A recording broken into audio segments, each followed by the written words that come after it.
Bien bonjour à toutes et à tous, ici The Marvelman. Alors aujourd'hui on se trouve pour une petite vidéo consacrée à Cloak and Dagger, la série et ses liens avec le MCU. Donc comme d'habitude, vous savez déjà, d'abord on va parler de ce que Marvel a dit officiellement à son sujet, du fait que c'est canon. Ensuite évidemment parler des liens avec le MCU. Et enfin les théories sur où les personnages pourraient revenir. Donc évidemment je vais spoiler. Vous êtes prêts? On y va. Il y a évidemment donc Jeff Lubb, PDG de Marvel TV, qui avait dit que ces séries faisaient partie du Marvel Cinematic Universe, comme d'ailleurs Runaways, et que c'était un peu les séries teenagers du MCU. Évidemment, déjà c'est officiel, et évidemment les personnages là, comme Daredevil et Fisk sont revenus, ce sont les mêmes personnages, c'est dit officiellement, donc encore une fois il n'y aura jamais de problème dû à ça. Maintenant parlons un petit peu donc des liens avec le MCU. Alors déjà évidemment le plus gros lien de cette série, c'est évidemment l'entreprise de Roxxon, Roxxon Corporation. D'ailleurs je ferai peut-être un jour une vidéo dessus. Donc Roxxon qui apparaît dans tous les films Iron Man, dans Agent Carter, Agent of Shield, Daredevil, dans Iron Fist, dans Runaways, et aussi dans Hellstrom. Et aussi un one-shot sur Phil Coulson. Aussi, toujours avec Roxxon, il y a évidemment le PDG qui mentionne que c'est difficile la concurrence avec les Stark ou les Rand. C'est évidemment une référence à Stark Industries et aussi à Rand Enterprise, évidemment d'Iron Fist. Aussi, il y a Roxxon qui mentionne qu'ils opèrent à Pensacola. C'est une région qui apparaît évidemment dans Iron Man 3. À la bataille finale, vous vous souvenez, avec le bateau, c'est un bateau de Roxxon.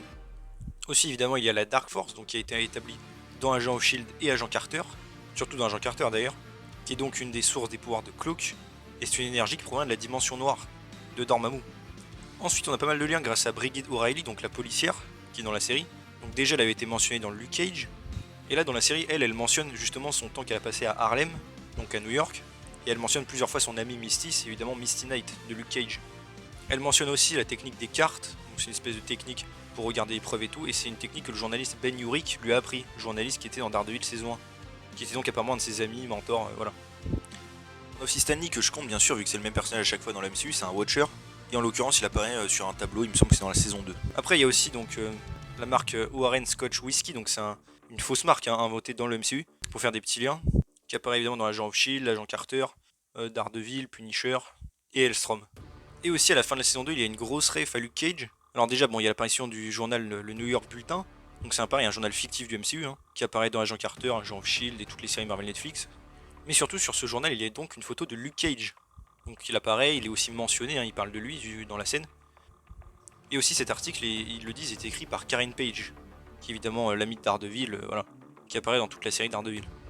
Il y a aussi d'autres journaux exclusifs du MCU qui apparaissent dans Cloak and Dagger et qui réapparaissent aussi dans Iron Man 2 et Hellstrom. Et aussi un gros lien avec les agents du Shield, c'est le père de Tandy Bowen, Nathan Bowen, dont le nom apparaît sur une liste dans la saison 7 de Agent of Shield quand il remonte le temps, etc. Enfin bref, c'est une cible d'Hydra en tout cas, du projet Inside. Donc lien assez cool. Et enfin aussi un dernier lien, c'est évidemment Cloak and Dagger qui ont un crossover avec les Runaways, dans la saison 3, et ça c'était assez cool. Maintenant, où est-ce que les personnages pourraient revenir? Alors déjà on les a laissés à la fin de la saison 2 où ils partaient tous les deux, donc ils quittaient leur ville et partaient un peu à l'aventure. Sauf qu'après donc on les a retrouvés dans Runaways, on voyait qu'ils continuaient donc leur mission entre guillemets, ils parcouraient le monde et allaient aider les gens. D'ailleurs ils auraient apparemment survécu au snap de Thanos car normalement la fin de la saison 3 de Runaways se passe après le snap, et il y a une raison pour laquelle ils ont tous évité le snap au passage. C'est en fait grâce à la dimension noire, mais bref. Et du coup donc ils continuent leur mission, et à la fin, après avoir fini d'aider les Runaways, ils repartent aussi à l'aventure, on va dire. Et ça teasait un petit peu une saison 3 où ils disaient que les Runaways pourraient éventuellement venir les aider cette fois-ci. Alors évidemment, il n'y a jamais eu de saison 3, et honnêtement, la saison 2 était plutôt une bonne conclusion. Donc pour moi, pas vraiment besoin forcément de relancer la série. Ils disent aussi d'ailleurs qu'ils allaient s'occuper d'autres trucs par rapport à la dimension noire, donc on sait qu'il y avait un truc lié à ça. Après aussi que Cloak and Dagger sont des héros assez urbains, et que donc, on sait aussi qu'à un moment il devait y avoir un petit crossover avec Luke Cage, cette fois-ci un vrai. Car apparemment Luke et Misty devaient venir à la Nouvelle-Orléans et du coup on les aurait croisés, bon bref, c'est des plans abandonnés. Mais du coup ça pourrait faire peut-être qu'ils se connaissent déjà éventuellement, ou au moins qu'il y a un lien après plus tard, crossover avec des héros plus urbains comme j'ai dit, comme Luke Cage, mais aussi le reste des Defenders et pourquoi pas même Spider-Man. Même dans certains comics ou animés ils font pas mal équipe, une petite apparition pourrait être sympa. En plus ils ont à peu près le même âge donc ça pourrait plutôt bien correspondre. Ou alors aussi un truc qui serait assez logique, c'est éventuellement de les retrouver peut-être dans un film Young Avengers, puisque pareil, c'est des héros assez jeunes. Même pourquoi pas avec les Runaways. Runaways, il y a quelques rumeurs maintenant qui commencent à surgir de retour possible. Et vu qu'ils se connaissent, ce serait pas impossible de les voir ensemble, pourquoi pas même. Ou alors comme j'ai dit avec Young Avengers, voilà. D'ailleurs j'ai dû modifier un petit peu la vidéo, car en fait entre temps on a eu de nouvelles rumeurs assez fiables qui disent que justement les personnages vont apparemment revenir. Donc évidemment les mêmes acteurs, etc. Et même la rumeur parle de même relancer peut-être la série. Un petit peu comme ce qu'ils vont a priori faire avec Daredevil. Donc j'ai envie de dire pourquoi pas. Même si encore une fois je trouve que la saison 2 était quand même une bonne fin. À part si c'est un peu des plans qu'ils avaient prévus comme le crossover avec Luke Cage, ou encore une fois un petit crossover avec les Runaways, pourquoi pas. Après, le reste, on verra évidemment.